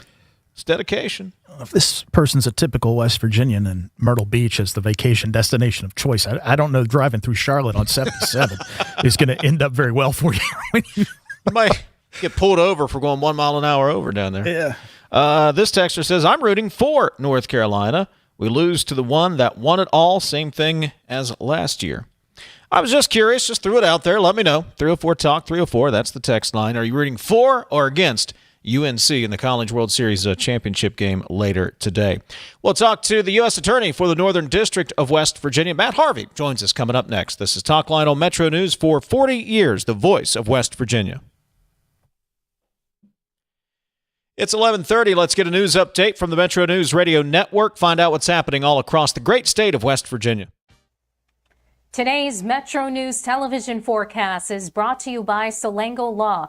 Get results, not excuses. Meteorologist Joe Hansel here. So our active stretch of off and on rounds of rain does continue today. Be weather aware. Remember, turn around, don't drown. A number of us have flood watches out in Charleston until 11 o'clock tonight, but check locally as generally 1 to 2 inches of rain is expected and listed in that flood watch. Remember, turn around, don't drown. If there's any roads that are barricaded, don't drive around that. Never drive through any flooded areas. Had a high of 83 and a low at 62, near average for our summer solstice and Father's Day combo. A trace of rain yesterday, not enough for a number in Charleston. There is also a risk of severe thunderstorms, up to a slight risk for scattered severe weather possible today. Mostly for damaging winds. Some northeastern areas of the state can't rule out some localized large hail or a brief tornado. There's also a slight risk of excessive rain for flash flooding potential. So flooding, flash flooding, any stream and rivers. There may be some issues with some local flooding there and some higher water flows too. Tuesday, Wednesday, Thursday, dry, and then we'll watch for more rain potential for the weekend. Fly saver forecast, it starts at home. Areas of Florida still have some heat out there. Mid-90s, Tampa near 96 with sunshine, New York City 75, chance of rain and storms. To the north, be mindful of likely rain, chance of storms, highs upper 70s. To the east, lower elevation areas, eastern panhandle, some mid to upper 80s today. Watching for all forms of severe weather potentially. East to west there, watching for heavy rain, strong to severe storms, and to the south, heavy rain and strong to severe storm potential with that flood watch out until 11 o'clock tonight. Tuesday, Wednesday, Thursday, likely dry with some morning fog near 90 at 89 on Thursday, and then some likely chances of rain with potential thunder. We'll have to time in the long term again for Thursday night, Friday, Saturday, and Sunday with a high near 87. This is Ben Salango with Salango Law. Salango Law has earned a reputation for getting excellent results for our clients. With decades of experience handling thousands of cases, we know what it takes to deliver. Proudly voted Best in the Valley for 3 consecutive years by readers of the Charleston Gazette-Mail, Salango Law is deeply committed to giving back by investing in our community. From supporting local programs to making our region a better place to live, Salango Law is proud to be your trusted legal and community partner. Check us out at salangolaw.com. When you hired me, you were 29. You seemed like you were 50 when you were 29. You were running that thing like a 50-year-old man. All right, we got to go get some tape. Come on, get out of there. I think I've sort of always been 50, and I think I'm 50 now. Yeah, me too. That's me too. a great point. Join Tony Caridi, Brad Howe, and Hoppy Kercheval for 3 Guys Before the Game. Metro News Television. Available on mobile, Roku, Fire TV, smart TVs, and online at wvmetronewstv.com.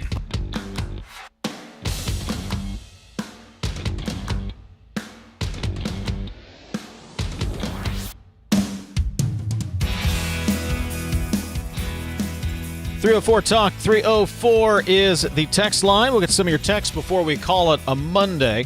CityNet is West Virginia's local internet provider. High-speed, reliable fiber internet is probably right at your front door. Now is the perfect time to connect. Tax dollars are helping expand broadband access across West Virginia. Free equipment, free installation, no contract, local customer support you can trust, fast, reliable fiber internet built for everyday life. When it's high-speed internet you need, citynet.net connects, protects, and perfects. Let me see. 304 Talk 304. Unofficial poll question. You're rooting for or against North Carolina in the College World Series Championship today. For North Carolina because they beat us, and I don't want the SEC team to win. I like it. Anti-SEC bias there. So what is the correct pronunciation for Iran?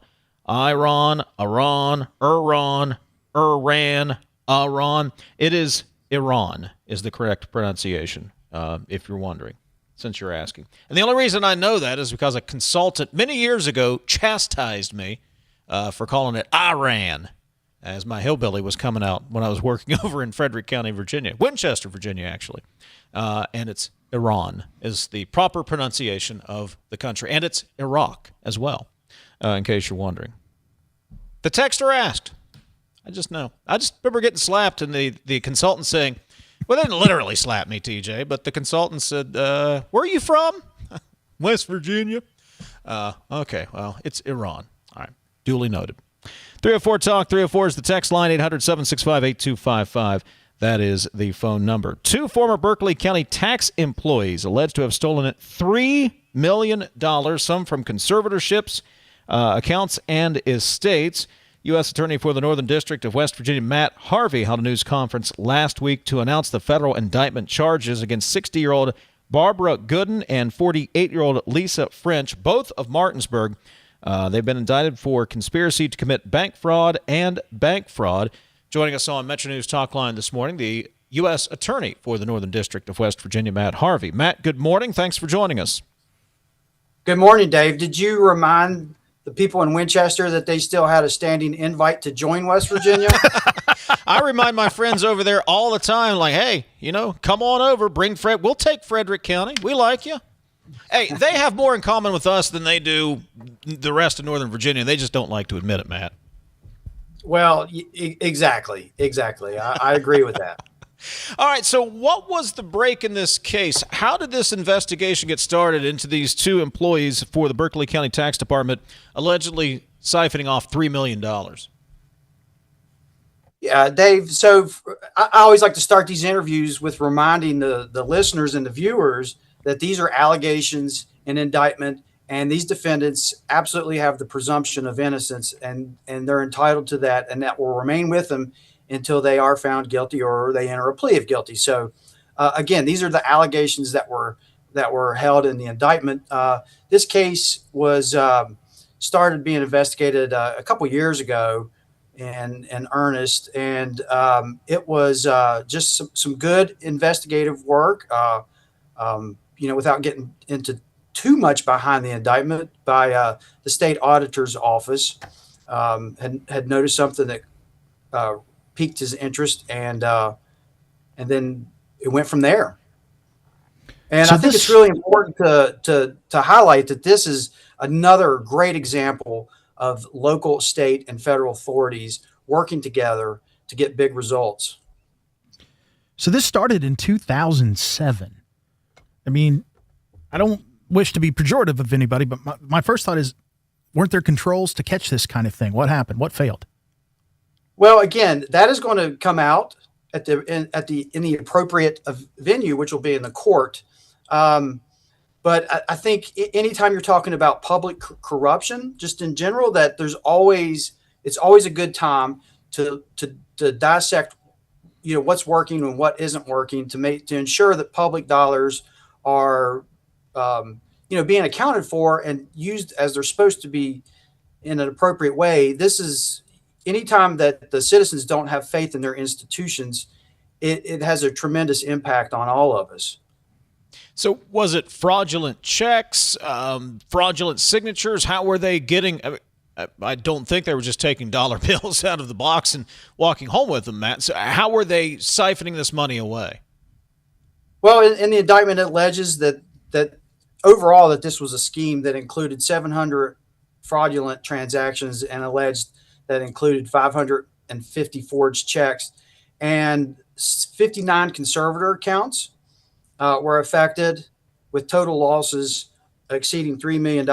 And it is mentioned in the indictment that the sheriff's signature stamp was used without his authorization, and this spans several sheriffs.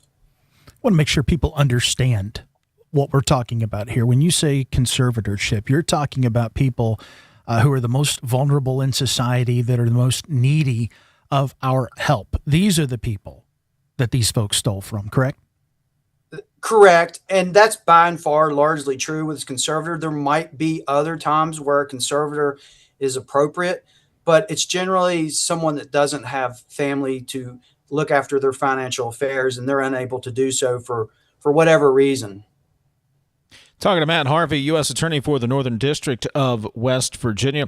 What was the break that finally brought together federal, local, state authorities to compile the evidence to get this indictment? Well, I don't think it was one singular incident. And again, I'm going to tread very carefully because we're getting into the allegations beyond what's in the indictment and more into the facts that will be presented in the proper venue, which is a court of law. But immediately it was apparent that this could have been could have wide-reaching effects and have a tremendous impact. And so the federal authorities, which of note began before I took this position, I was still the elected prosecutor in Jefferson County when this investigation began. And so it was, again, going back to our offices were all working together to investigate and ultimately bring this to an indictment. These individuals enjoy a presumption of innocence, as you've correctly pointed out, and we should remember that. I want to move beyond these individuals, and I want to talk about the instance and what is charged here. We've seen more and more embezzlement in West Virginia, corruption. We've seen a couple of cases in Boone County schools where folks have been stealing monies. And frankly, from my perspective, and I understand it may be part of what the statute calls for and what you're allowed to do, but it seems like a slap on the wrist in terms of what these folks are actually punished with, the time that they face, the repercussions that they face. From your chair, do we need more stringent standards, more stringent punishments for these kinds of crimes once parties are duly convicted? Well, what normally is looked at is obviously there's a set amount of time, and we have our sentencing guidelines. And the conduct of the person, before and after the indictment certainly is taken into weight, and their criminal history and aggravating factors, as well as mitigating factors that determine the penalty. I think that the sentences are appropriate. For example, bank fraud carries up to 30 years, and we've got 5 counts of that, and as well as conspiracy to commit bank fraud. So you're looking at 30 years for each count. Now, I'm not saying that they're going to get 180 years, but that's the starting basis. And then the guidelines are applied to determine what level they're at. U.S. Attorney for the Northern District of West Virginia, Matt Harvey, joining us. Matt, is there any chance or any mechanism to reimburse or make the victims in this case financially whole? I hope so. And part of the indictment was a forfeiture action that was filed, and we seek to regain a little bit over $2.7 million if those assets still exist. Do you anticipate any further indictments of other individuals regarding this case, or is that part moved up and now we're moving toward trial and you don't expect any other indictments or any other individuals to be tied to these crimes? Well, just like any case, we don't know what other evidence could be developed during the pendency of this. So I'm not going to say whether this is it or that there is going to be more because it would be premature to do so. Hey, Matt, before we let you go, anyone else you want to mention? Like you said, it was state, local, federal authorities all working in concert to secure these indictments. Who were involved, and anybody you want to thank for their work in the investigation? Yes, absolutely. The FBI was integral in reviewing the voluminous amount of financial documents. The sheriff's office investigator, Zach Carter, specifically with the West Virginia State Auditor's Office. We had cooperation from the Berkeley County Prosecuting Attorney as well as the Berkeley County Commission. Matt Harvey, U.S. Attorney for the Northern District of West Virginia. We have the story posted at wvmetronews.com on the two individuals indicted, accused of embezzling around $3 million from the tax office there. Matt, we appreciate the time. Good work, and we'll be following. Thank you very much. Have a good day. Absolutely. You as well. U.S. Attorney for the Northern District of West Virginia. 800-765-TALK, 800-765-8255. You can text us 304-TALK-304. We'll get to your text coming up. Many of you now weighing in on for or again UNC. Now we're getting into pronunciations. We'll get into that as well. It is officially summer.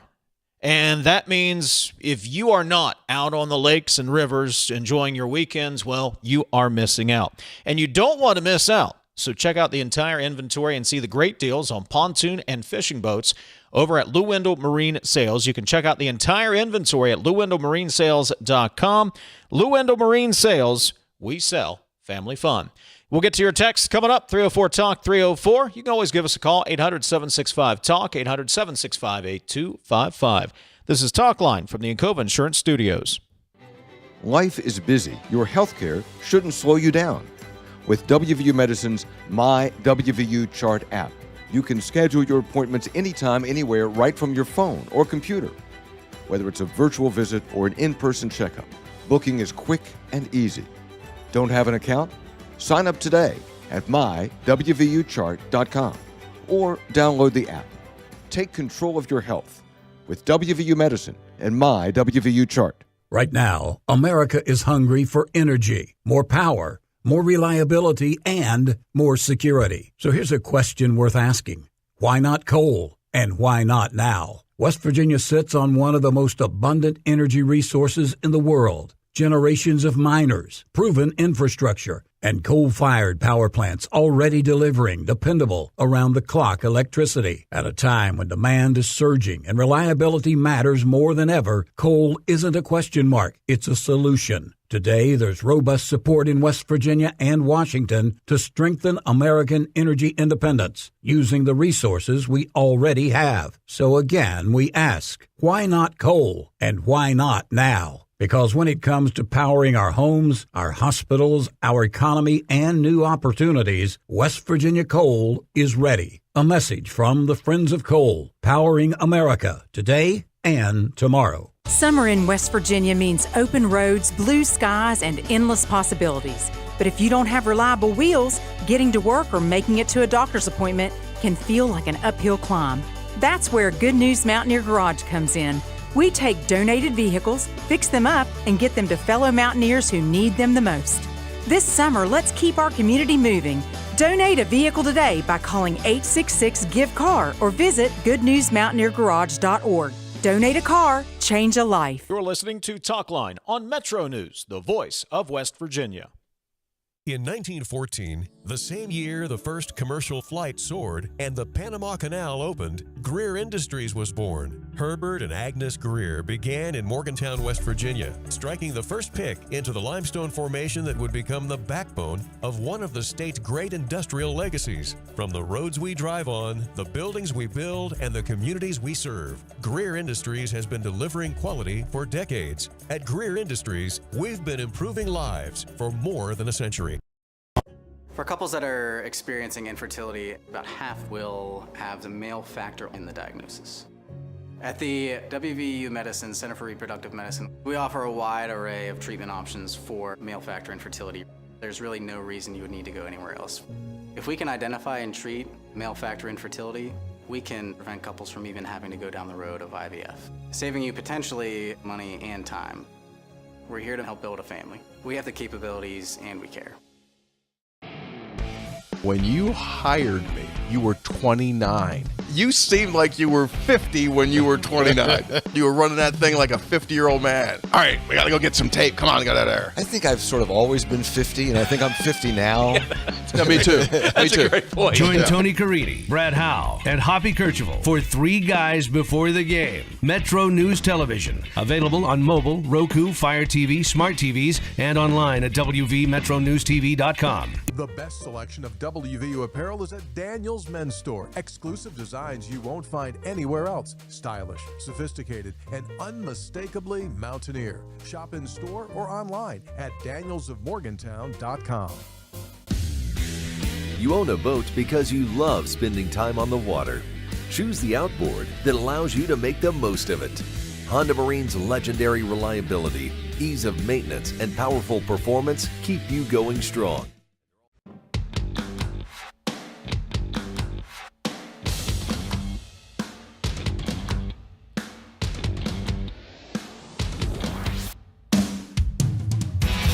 MetroNews Talkline is presented by Encova Insurance, encircling you with coverage to protect what you care about most. Visit Encova.com to learn more. Jackpots are growing in West Virginia. Jackpots are on the rise every week. Powerball hits Mondays, Wednesdays, and Saturdays. Mega Millions lights up Tuesdays and Fridays. That's 5 chances a week to get in on life-changing jackpots. Play in-store and online. 18 plus to play. Please play responsibly. Powerball jackpot is $312 million. Mega Millions jackpot's $467 million. So go ahead, play today. Let's see, 304 Talk 304. Texter says not rooting for either Oklahoma nor UNC, but begrudgingly, I would say North Carolina. 304 Talk 304. We did that. More pronunciations. What is the proper pronunciation of Kearns? Brad got it right. It's Kearns, not Cairns, from a former Randolph Countyan, says the texter. That's pertinent because Governor Morrissey, I think Senator Capito is going to be there as well, cutting the ribbon on the latest finished portion of Corridor H today over in Randolph County. Beg your pardon. Do you say Vol or Ville? Which way do you go in that? Depends. I know people that go both. I'm trying to figure it out. It depends. It depends. It's Louisville, right? Yeah. If you're talking about that. Not Louisville. But I often will go Glenville for some reason. I know people that go Glenville. Glenville, yeah. Depends. Harrisville. Usually when I'm talking about Harrisville, it's Harrisville because Harrisville, I find it difficult to say. I grew up outside of Whitesville. Everybody went Ville there. No one went Whitesville. Yeah, it just depends. I guess it depends on my mood. Open deck can. 304 Talk. 304 is the text line. From the Northern Outpost, Dave and TJ, who's more qualified for Hollywood acting roles? FIFA soccer players or UFC wrestlers both have great acting talent being injured. You mean UFC? Do you mean like WWE? Like big-time wrestling? But I would say the wrestlers because, John Cena, The Rock, they've made the transition. Oh, they all do. Yeah, that's like the big thing. Let me see. What else we got? 304 Talk 304. Since 2007, 500 documents? What? I think I got the four question marks in there. Why so long? Asks the texter. Yeah, I want to hear when the evidence is presented. I mean, that is a long time. 2007 until when? 2024? Is that when they finally put the kibosh on it? That is a long time for your controls to fail. 304 Talk 304. I don't get it. Riley Moore votes for 99% of the things that the Trump administration supports, and he votes against 99% of those things that Democrats support. Yet you say, if he votes for this one union bill, that'll make a difference in November. I don't get it. That's not exactly what I was saying. What I was saying was you look at all of the other representatives who voted, Republican representatives who voted for the Faster Labor Contracts Act, and they're in purple districts. They need those supporters to get reelected. I think Riley Moore, again, I haven't talked to him. I don't know this, but we do know, TJ, his name is floating out there as a possible labor secretary, and this very well could have been a move to tell Democrats that, yeah, you can back this nomination because there's some friendliness toward the unions. Take yourself to the committee hearing where Riley Moore is testifying before the Senate Confirmation Committee about why he should be the next labor secretary, and whomever is there as a Senate Democrat says, well, now, you're not friendly to... How am I not friendly, Senator? Yeah. I voted for look, folks, it's a game. It's a game. As old as time, when you know it's not going to pass the Senate and you can kick the can and throw them under the bus, that's what you do. And look, he does have a background. He was an entrepreneur. He was a welder. He has a laborer background, coming up through the ranks. So, you can take it for what it's worth. You can look into it as much as you want to. But I was referring to all the other representatives that, are clearly in purple districts, New York, Pennsylvania, Ohio, and they probably need the support. I never understood why West Virginia going Republican when this is the home of coal miners dying for the cause of unionizing and Mother Jones, says the texter. All right, got to take our final break. Wrap up a Monday edition of Talkline from the Encova Insurance Studios. Back in a moment. In West Virginia, community is everything. It's about showing up for each other. Vin Salango and the team at Salango Law don't just work here, they live here, proudly sponsoring local events and giving back to the neighborhoods they love. So when you're facing a serious injury, trust the local team that's always in your corner. They spent over 25 years fighting for West Virginia families. Salango Law. Get results, not excuses. Visit us at salangolaw.com. We are there for you, to care for you at the health plan. We are here for you. For over 4 decades, we've been rooted deep inside West Virginia. Through thick and thin, supporting local families and businesses. Proudly serving your neighborhood since 1979. Your trusted partner in the community. The health plan, we are here for you. You're listening to Talkline on Metro News, the voice of West Virginia.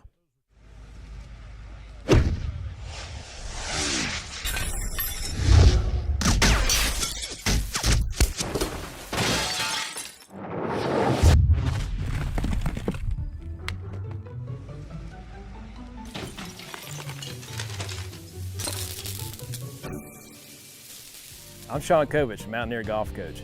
When disaster strikes your home, business, or golf game, call the restoration company the Mountaineers call. Panhandle Cleaning and Restoration. For couples that are experiencing infertility, about half will have the male factor in the diagnosis. At the WVU Medicine Center for Reproductive Medicine, we offer a wide array of treatment options for male factor infertility. There's really no reason you would need to go anywhere else. If we can identify and treat male factor infertility, we can prevent couples from even having to go down the road of IVF, saving you potentially money and time. We're here to help build a family. We have the capabilities and we care. Leading the efforts to build a stronger West Virginia, the High Technology Foundation has a proven plan to strengthen and diversify our state's economy. The I-79 Technology Park's high-capacity infrastructure continues to attract advanced federal operations that are driving economic growth. This keeps our young, educated residents in the state and brings West Virginians home. The High Technology Foundation, building a stronger West Virginia. Learn more today at WVHTF.org. Longer days, warmer drives, and better deals at Dan Cava GMC. Hit the road in one of our new luxury GMC Acadias. Take your pick from our massive selection. Now up to $5,500 off select new Acadias and 3.9% for 60 months. The great deals continue with our large selection of quality pre-owned vehicles. All this and more at Dan Cava GMC in Bridgeport. Shop the world.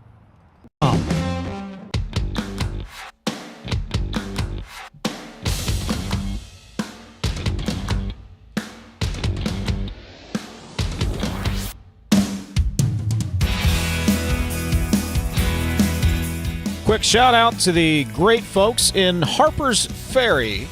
Wife and I will spend a few days over exploring Harper's Ferry and really enjoyed it. Town's awesome.